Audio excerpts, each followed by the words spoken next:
So now it's our good fortune to enjoy turning the mic on Mr. Tapper and to watch him be interviewed by our own Mark Updegrove. Please welcome him to the stage. Thank you. That was very nice.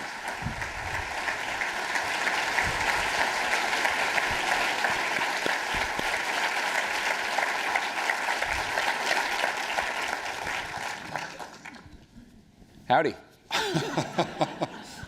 Welcome back. Yeah, it's good to be here. So for many of you, you've seen Jake here before. He came here in 2018 to talk about his first work of fiction, The Hellfire Club. And so we're delighted to have you back. Now, a whole lot has happened since 2018. Well, there was a second book in between the first book and the third book, but there was no book tour because there was a mass global pandemic. I don't know if you remember. Anyway. So among the many things that have happened, including your second book. There was an insurrection also. I don't know. Sorry, go ahead. Not at all. Donald Trump is no longer president. Don't. Well. For now. It depends who you ask. The Eagles won the Super Bowl, right? That is true. Right. That was very exciting. But that had happened, but when I was here last time. That happened in February 2018. Anyway. That's fair enough. You're right, absolutely right. Yeah. But big things, many things have happened in the world. They were in the Super Bowl again. And they did not. But we don't have to talk about that. Let's not talk about that. But this is not the crowd for that. Sorry. But your two books continue the story of the couple that you came here to talk about in 2018, Charlie and Margaret Martyr. First book, Hellfire Club, I mentioned, introduces these characters. Charlie Martyr is a World War II hero. He is a Columbia professor and gets picked to fill a vacant seat in Congress and goes to McCarthy-era Washington with his zoologist wife, Margaret. You continue their story in your second book in early 1960s Washington during the Kennedy administration. And your latest book, All the Demons Are Here, follows their story into 1977 and is told from the perspective of their children, Ike and Lucy. They're adult children, yeah. They're adult children. And tell us about Ike and Lucy. All of the books are really about America, and all of the books are really about politics and culture today as seen through the 50s or the 60s or the 70s. So Ike and Lucy are 20 and 22, and this latest book takes place in 1977. Ike is disillusioned America.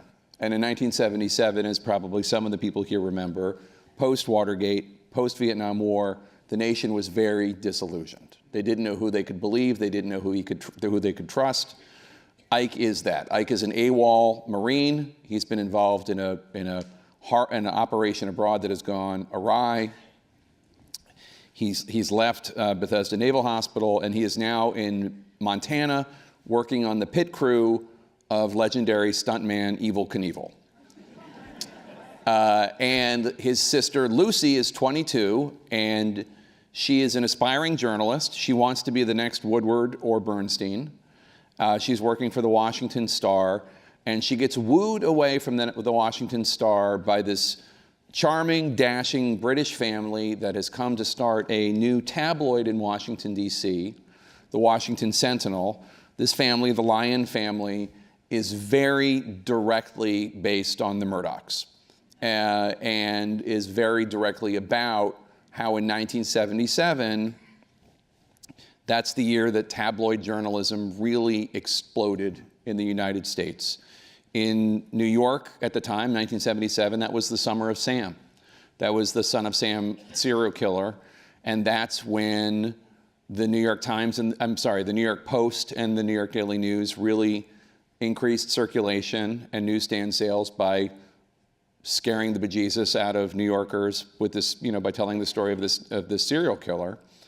And in All the Demons Are Here, the Lyon family wants Lucy to cover a serial killer in DC and do the same for their newspaper as the Murdochs are doing for the New York Post with the Son of Sam. So the two stories are about, well, Ike's story is about Evel Knievel and the people who follow Evel Knievel.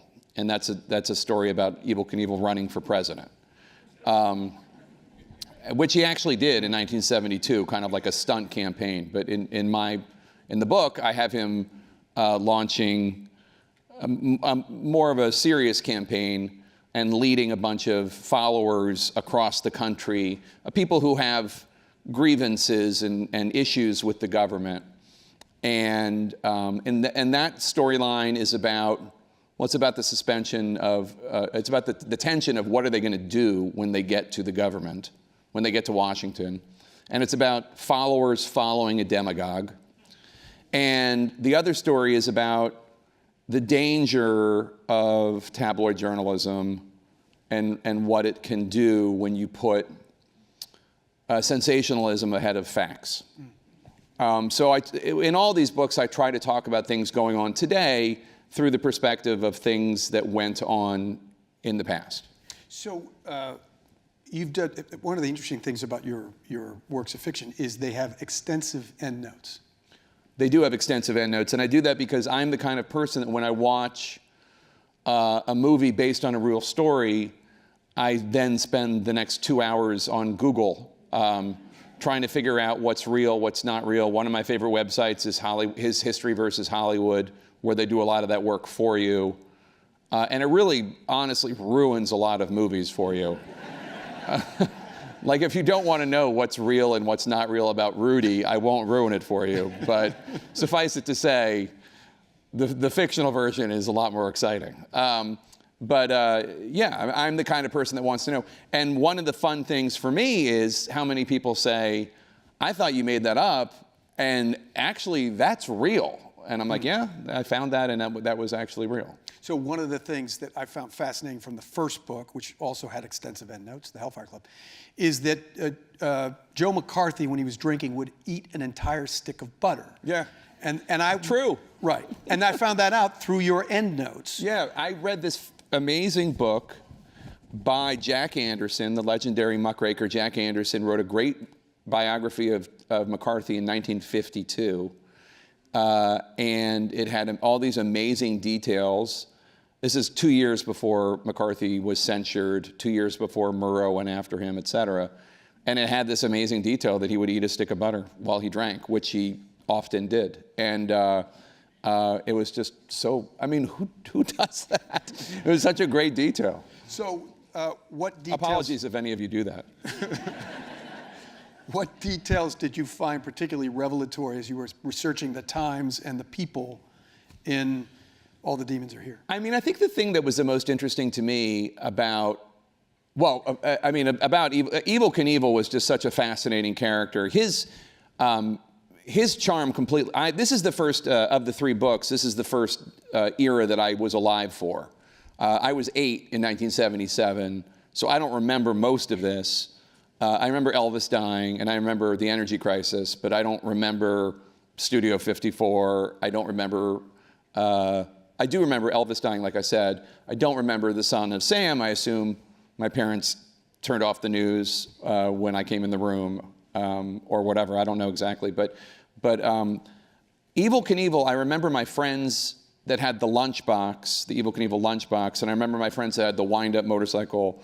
But his charm completely escaped me, even as a 5, 6, 7-year-old.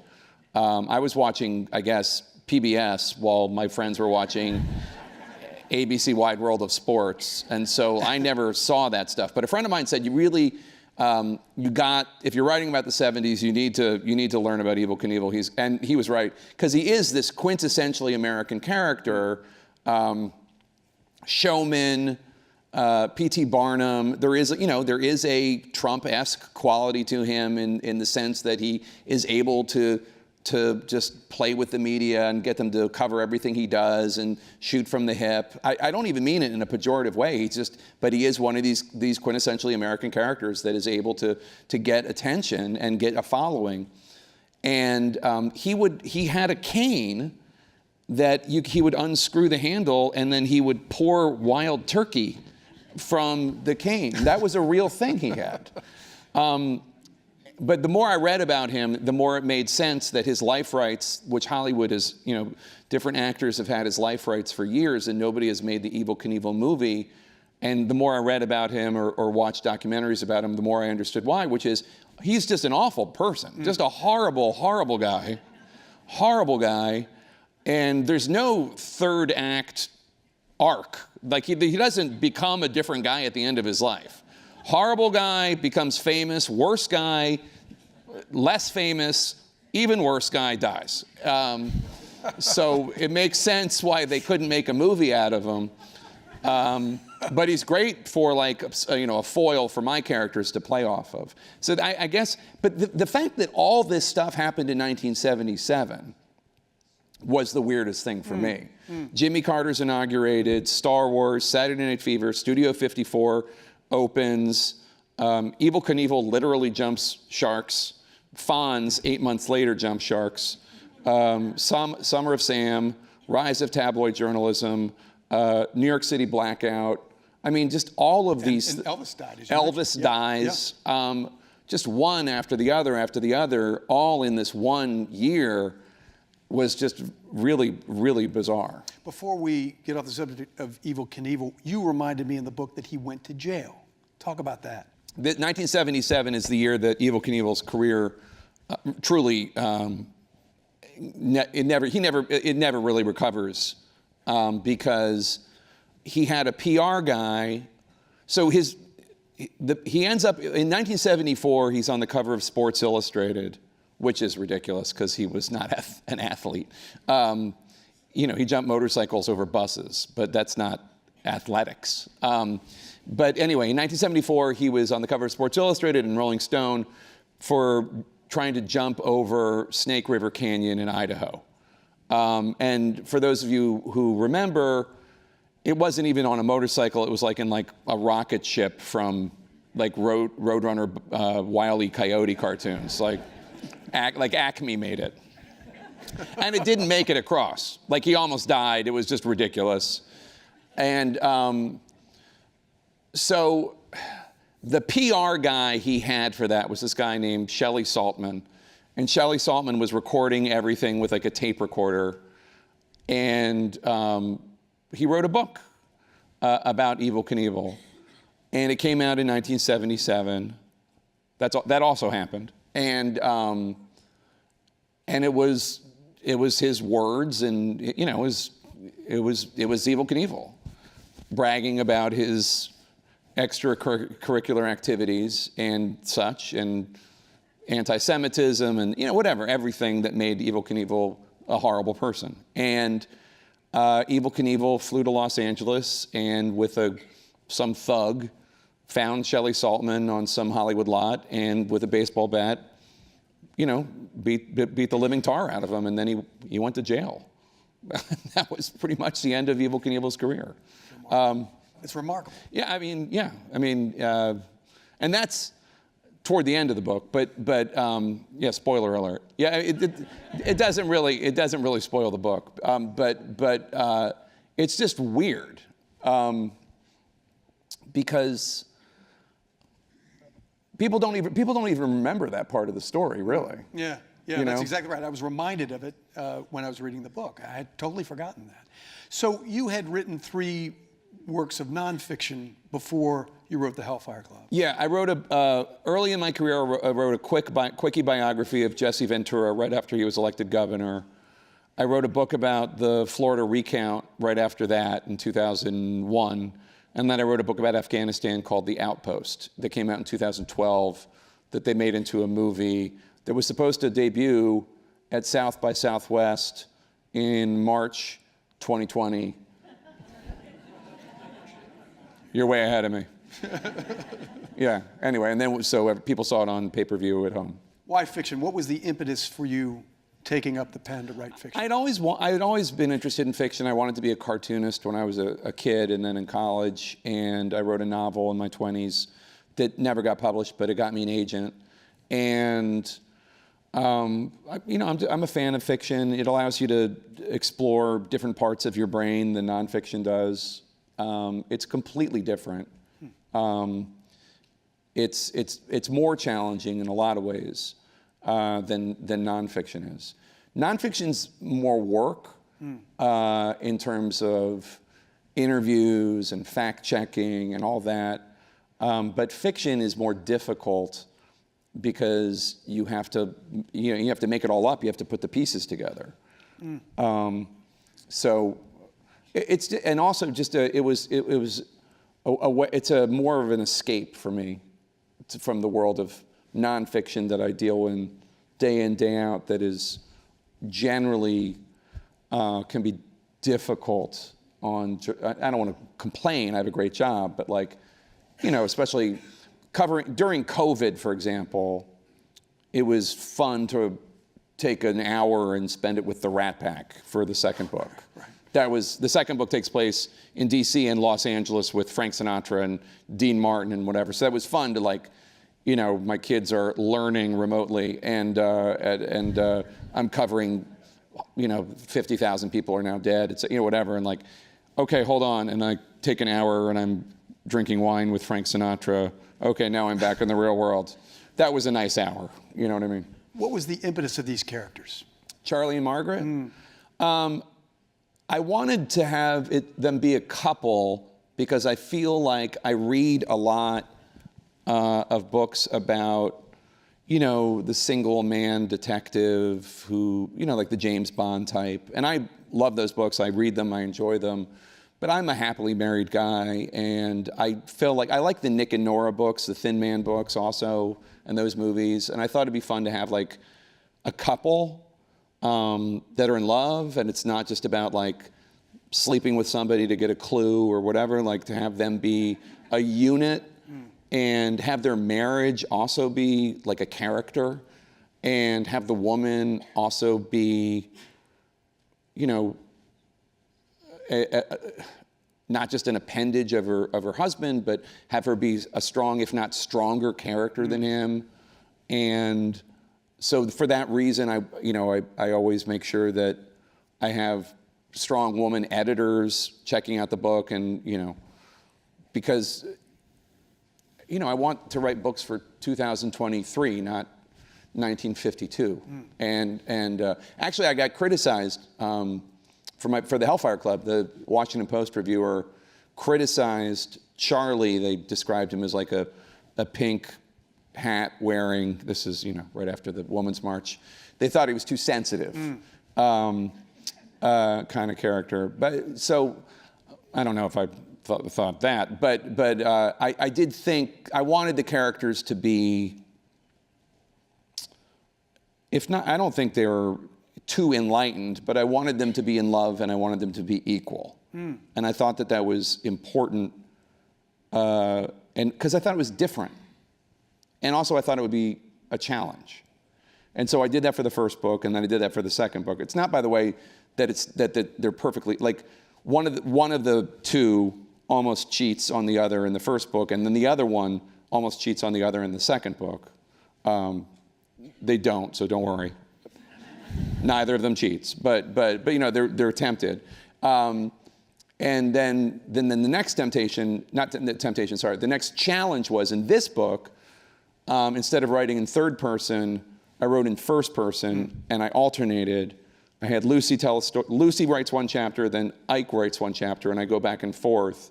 And so the challenge was, and this was just me seeing if I could do it as a writer.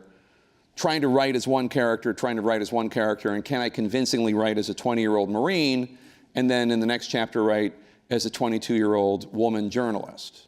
And I have editors, and I make sure that people are helping me do this. And I have a woman editor who's very good and helped me with Lucy to make sure Lucy sounds like a, one time she inserted some clause about cute boots, which is a clause that has never come out of my mouth, cute boots. In the same way that I hired this one guy, Mark Gardner, who is a motorcycle expert, helped me write the motorcycle sections for Ike, because I have literally never driven a motorcycle in my life, but Ike is an expert motorcyclist, and there are many scenes in the book that require that you need to believe that Ike knows a lot about motorcycles. You don't have to know anything about motorcycles, but you need to believe Ike does. And I didn't want to spend the next 5 years getting angry emails from motorcyclists, which, believe me, that happens. So I hired this guy. So in the same way, like motorcycle expertise, cute boots, whatever. I hire editors to help me. The saga goes from, as I mentioned, McCarthy era 1950s, Kennedy era 1960s, the ominous summer of 1977. Can we assume we'll see a sequel in the Reagan 80s? I want to do one in the 80s, I think. I don't know if that's going to be next. I do miss nonfiction. There are a couple ideas I have for books that have to do with the military, nonfiction books. The Outpost is still the book that I get the most reaction to. And there are a couple stories that are really interesting that I've heard about that I might want to do.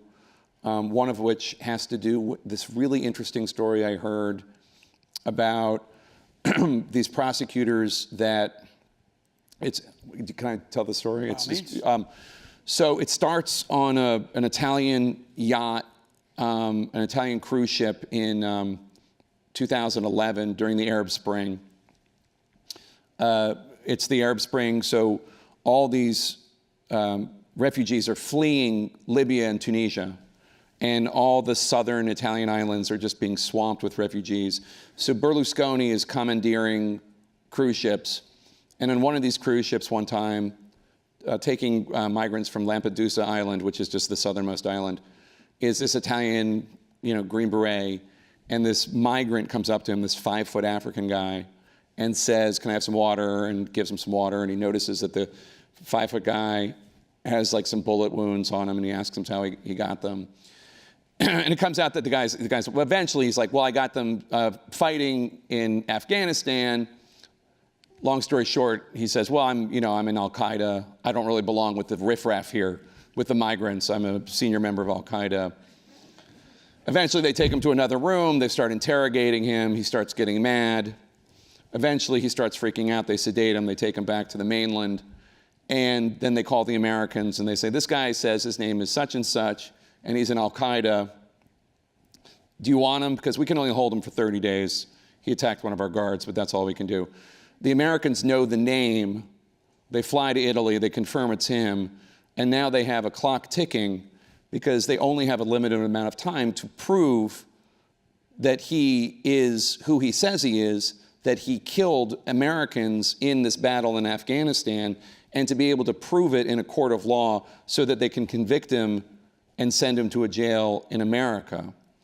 And it's just this race against the clock where they have to figure out which battle it was, get evidence, and it's just this fascinating story of like finding a Quran that the soldiers stole from a battlefield, taking it to Quantico, and this woman with blue hair gets a fingerprint, and just really interesting stuff. The guy is in a Supermax. It all ends happy, but it's just this really interesting tale of sleuthing, and also this story of the soldiers that he killed, and the families finally getting justice, which never happens, that somebody who kills soldiers on a battlefield in Afghanistan ends up in a Supermax. I mean, that never happens. Right. So anyway, that's just like one story that I heard that I just thought was really interesting. And a very sobering one.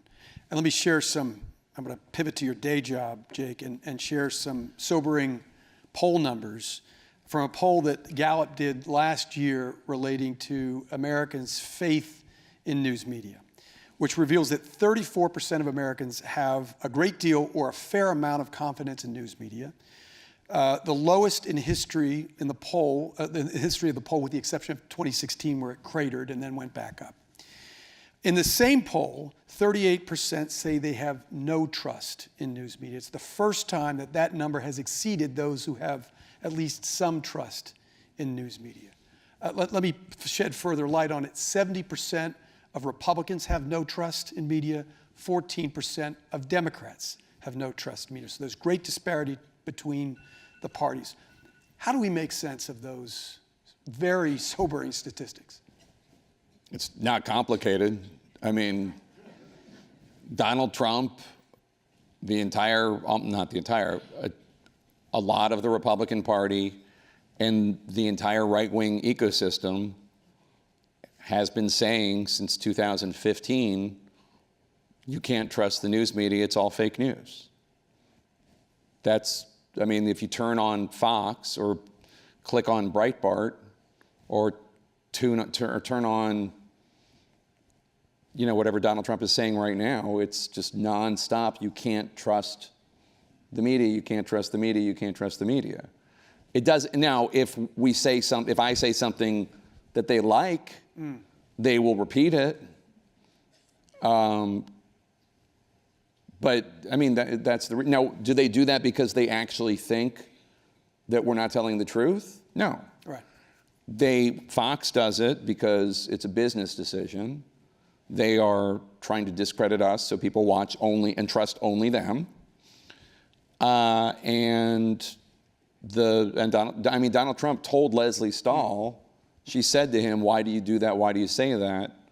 This is what she says in an interview, like off camera when she was interviewing him, I think in December 2016. That's right. "Why do you say that?" And he says, "So when you report something about me I don't like, they don't believe you." It's a preemptive tactic. Yeah. It wasn't, I mean, it was obvious. I mean, that's why he attacks the judicial system. I mean, you know, Liz Cheney, et cetera. So so it does, yes, and it's horrible. Also, there is a great deal of, I think there are too many people in the media that fall for the trap of, well, Trump and Fox and them hate us, therefore we are their opposition. And we should position ourselves that way. And that's not how I see myself.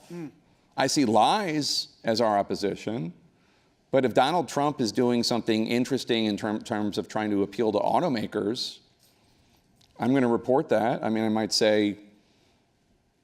provide the context of what he did or did not do for automakers when he was president. But like, I'm not opposed to him as a person or his policies per se. I'm certainly opposed to not accepting the results of an election and staging an insurrection, et cetera. But like, I have no position on the Abraham Accords or his tax cuts. And I think too many in the media who position themselves as, well, if he is against us, I'm against him, falls into his trap and does some of his job for him, I think. And when you launch when you're not objective, when you don't try to be fair, then you are helping them make that case against yourself, I think. So how do you see your role? To call balls and strikes, to stand up against lies, to stand up against indecency, but not to advocate for one party or the other, not to, Chip Roy is a very conservative congressman. He comes on my show, he wants to talk about the need for this continuing resolution to pass to fund the government. I don't have a position on it. Let me tell you something. The argument that our government spends more money than it takes in is not inaccurate. That's a fact. We do spend more money than we take in. Now, maybe you think we should take in more and increase taxes. Maybe you think we should spend less. Maybe you think it's a combination of both. Maybe you think deficit spending doesn't matter. I don't know. Those are all positions to take. But it is true that we are spending more in interest on our debt than we are spending on many social programs that would benefit our kids. So I'm not here to advocate against those who want to balance the budget. I am willing to posit that, okay, how do you want to do it? How do you want to achieve it? I don't think it's a crazy thing to want. And I think that we in the media need to do a better job of not just automatically assuming if these guys like it, then I've got to hate it. And I think that Trump, first of all, Republican suspicion of the news media has been going on for generations, right? Decades. I'm old enough to remember George H.W. Bush at a convention, I think in Houston, holding up a bumper sticker that said, "Annoy the media, vote for Bush." Yeah. Right? Wasn't that here? Where George P. Bush stood up and said, "Viva Bush." He was like a little chubby kid. Am I wrong? I think that sounds right, yes. He's not chubby anymore, don't get me wrong. He was like 8 or something, but I'm just saying, like. He was a little kid. He was the young Yeah. grandson of Yeah. the 41st president. Yeah. So, and that's just my memory. Anyway, so I mean, that's always been the perception, so it's not like it's new. But the idea of they're not with us, therefore we should not give them interviews, or we should be demonizing them, or we should hate them, or we should be bashing them so much that our supporters are sending pipe bombs to their offices. Yeah. That's where we are now. I mean, literally, there was a Trump superfan in Florida, you remember this, Caesar Sayoc, who was sending pipe bombs to CNN and other places. Yeah. And you would think on planet Earth that might cause somebody to say, maybe my rhetoric's gotten a little too heated. But no.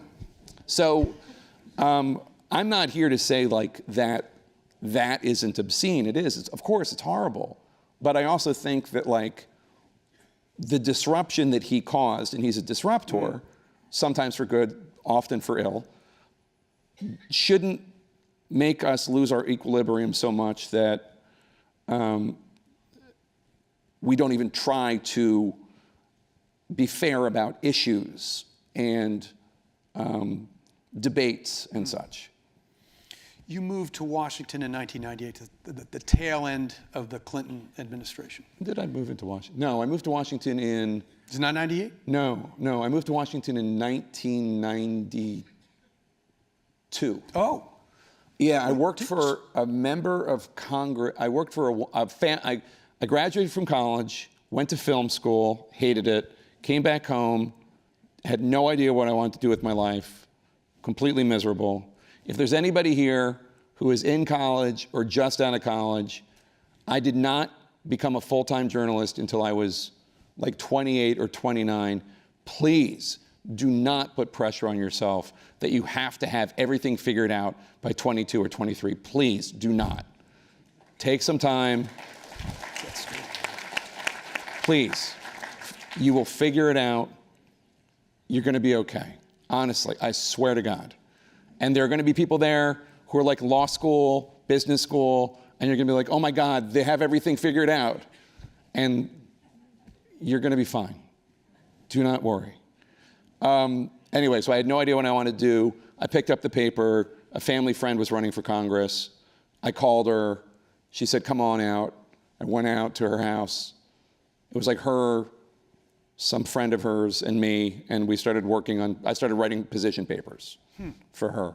And then it was the year of the woman, and she won, and then I became her press secretary in Washington, and I hated it, and then I hopped around doing PR, and like in there I started writing freelance stories, and then somewhere in there I started doing full-time journalism, like 98. That's where I came into so the 98. So okay, here's another tip for young but those folks. were those lost years. You're fine to skip over them. I mean, like, another tip for young folks in the audience: if you're doing reporting, if you get into Jake's field and you're a reporter, don't get your facts on Wikipedia. Just saying, that's where I got that 98 thing. But you started, you got in the news business. News in business, 98. a full-time news reporter in 1998, and all the previous years, misery working for PR firms and all the like. So you have covered every administration from Clinton forward. Yes. And had a pretty good view of Washington. How has it changed in the course of those 20 plus years? Well, it was perfectly nasty back in the 90s. And I think people act as if it wasn't. It was super nasty back in the 90s. But there was more bipartisan fraternizing, at parties and such in the 90s. I would say, Trump really, and this is not necessarily even a bad thing, but the whole White House Correspondents' Dinner, Gridiron, all that stuff, he kind of, just because he didn't want to participate because he felt like he wasn't liked by those people, and he stopped going, and it became kind of less celebratory, which honestly, it is, some of those things can be kind of gross in ways. It's less so now. And Obama was kind of peak all of that, all peak Washington celebration of itself. Which, again, I'm saying is not necessarily a wonderful thing. A lot of people thought it was gross. There is a degree to which, I didn't come here to praise Donald Trump, but there is a degree to which his hatred of us journalists did kind of take off some of the more odious edifices of Washington. Like, for instance, I was thinking about this the other day when I was trying to get John Kirby, the White House spokesman, to explain the photograph of Joe Biden smiling at Mohammed bin Salman, who Biden promised he would make a pariah. Look, I get it. I understand why every president bows to Saudi Arabia. I drive, I get it. And I know I'm in Texas, so. But to a degree, all Donald Trump was doing when he just was shamelessly pro-Saudi and didn't care that they murdered a Washington Post columnist, and just didn't, to a degree, all he was doing was admitting it.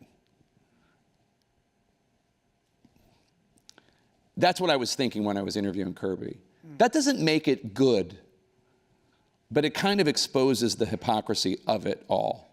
That we make Joe Biden, maybe it's us, maybe it's our fault. We make Joe Biden pretend that he's really going to get stern with the Saudis. And then he doesn't get stern with the Saudis, I don't know. I'm sorry to sound so cynical. I'm not praising Trump and I'm not blaming Biden. I'm just there is just something weird about the kabuki that we make presidential candidates go through. Well, when you were here 5 years ago, you quoted Mark Twain, who said, "History doesn't repeat itself, but it often rhymes." You know what? Since then, I have investigated that quote, and Mark Twain didn't say it. Wikipedia says he did. No, but no one knows who said it. No one knows who said it. So I wish it was Mark Twain, because it's such a great quote. Well, everything else is attributed to Mark Twain, so he gets them all. Anyway, but it is a great quote. I said it. There you go. You heard me. 5 years ago on this stage. You have held heavy research of the 1950s, the 1960s, and the 1970s for your works of fiction. And you've lived in Washington in the 1990s. I sound really cynical tonight, don't I? I'm sorry. I stopped drinking a few weeks ago. Maybe that's the problem. Does somebody have a stick of butter that he can consume? Quick, please. What I'm wondering is there any time that you've researched or lived through in the past 70 years that in any way remotely rhymes with the times we're living through right now? All of it rhymes. The McCarthy era rhymed with Trump because very few people were willing to criticize Joe McCarthy, even though they knew he was wrong. And they all thought somebody else was going to do it. And the only one who was brave enough, there were very few people who were brave enough to do it. Margaret Chase Smith, the great Republican moderate senator from Maine, was one of the few. She went to the floor of the Senate and with her declaration of conscience, and she called him out in 1950, 4 years before the Senate censured him, 4 years before the sainted Edward R. Murrow did it, and that's what she's remembered for. And and that reading about that made me realize, like, that is, like, you don't get to pick what you become remembered for, in the sense that, like, I'm sure Robert Taft, the Senate Majority Leader in 1954, when I wrote that book, I'm sure he thought he was going to be the president someday, or he'll be known for his great foreign policy views, although he's known for being an isolationist, so people think of him negatively. But he was really known for being an isolationist, for losing to Eisenhower, and for being afraid of McCarthy. And, like, you don't really, and for dropping dead in the Senate, but you don't really get to, you don't get to pick the challenge for which you'll be remembered. And so you might as well just stand for what you believe in, because that ultimately might be your moment. We know how Liz Cheney's going to be remembered. We know how Adam Kinzinger is going to be remembered. Mitt Romney we know how Mitt Romney's going to be remembered. And, until these recent challenges, he probably would have been remembered for, for flip-flopping on abortion, for maybe not such positive things. But then came another moment. So Margaret Chase Smith is remembered for what she's remembered, and the people who hid in McCarthy's Washington will be remembered the way they are. And so that was resonant. The Devil May Dance is really more about Hollywood sexism than it is about, to a degree, it's about who you dance with and who you get in bed with. Second book. The second book. Second of the. It's about the Kennedys getting in bed with Sinatra, and Sinatra getting in bed with the mob, and all of that. But it's really more of a Hollywood story. And this book is about demagogues and yellow journalism, tabloid journalism, and obviously this was directly written about today. Although, not with a sledgehammer, but I was definitely thinking more directly about it. Back in May, CNN did a town hall in New Hampshire with Donald Trump, moderated by Caitlin Collins, and it was roundly criticized for offering Trump a platform for his lies and disinformation.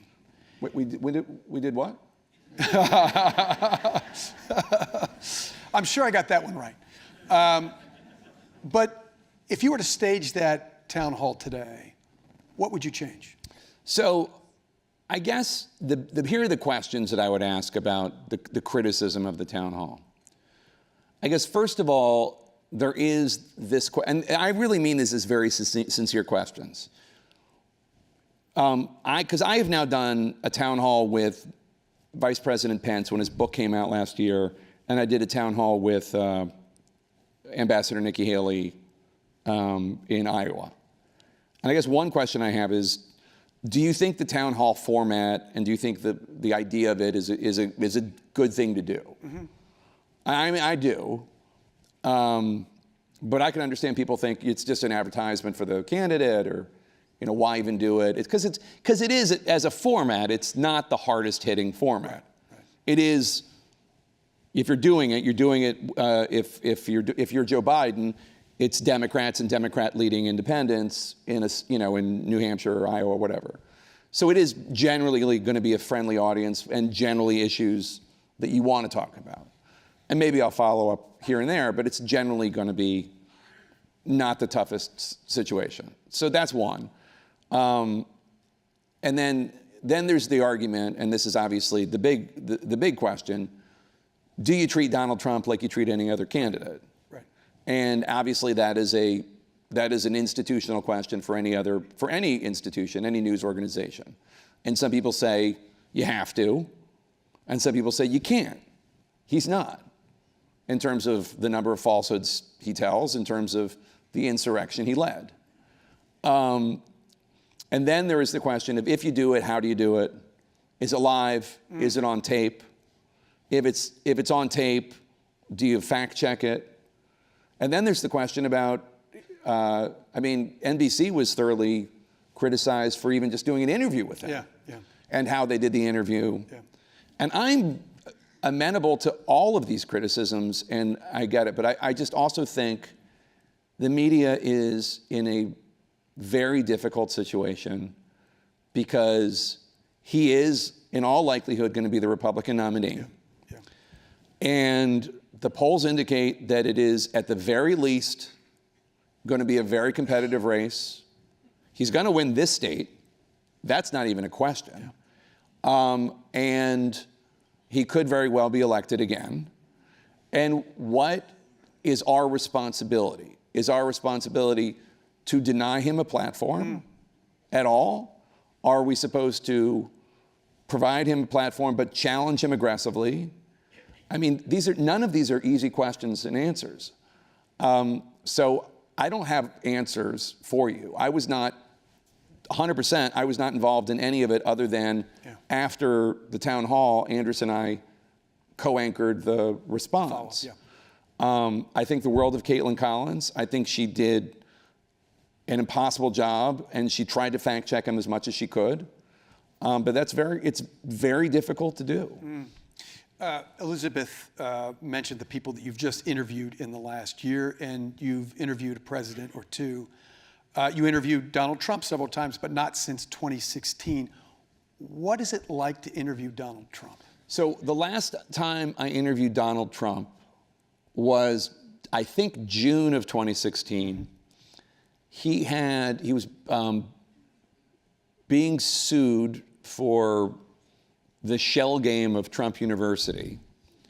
And he had a Judge Curiel, and he had, the night before our interview, insulted Judge Curiel in an interview with the Wall Street Journal, saying that Judge Curiel couldn't do his job because he was a Mexican. Couldn't be objective. He couldn't be objective as a judge because the Indiana-born Judge Curiel was a Mexican.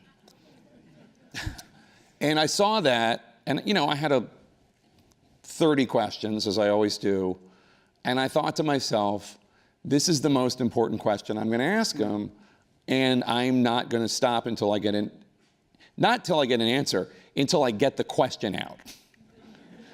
Because getting the question out with Donald Trump is one of the most challenging things, because he is unrelenting in his interrupting, in his changing of the subject, it is like walking into a tornado. I cannot explain it other than, are Tasmanian devils real? Is that a real thing? Do you have them here? I would think that would be something you would have here. It feels like something you would have here. Only in the legislature. Is El Chupacabra real? I feel like that would be something you would have here. Anyway, so it's just, anyway, the interview's on video, you could find it. But I wanted to say, you said he can't do the job because he's Mexican. A, he's from Indiana. But okay, he has Mexican heritage. B, if you're saying he can't do the job because of his race, is that not the definition of racism? That was what I wanted to ask. It took me about 15 minutes to get it out, but I got it out. The interview was on tape. We aired it. By the way, they didn't have after the interview, it was great. The RNC we were in Beverly Hills. The RNC had sent a bunch of Chinese American donors to his house to take pictures of him. And that was a scene. And he kept on calling them Chinese, and they kept on saying, no, we're Chinese American. And he kept on saying, some of you are Chinese. Like, no, we're Chinese American. A few of you are Chinese. No, we're all Chinese. It literally would be illegal for any of them to be Chinese. Because campaign donor laws. Anyway, they were fine with it. They thought it was fine. It was lovely exchange, whatever. The truth is, in one-on-one exchanges, he's actually not impervious. He's fine with tough questions. At least in 2016 he was. But the thing is, Jake, he obfuscates so adeptly and so relentlessly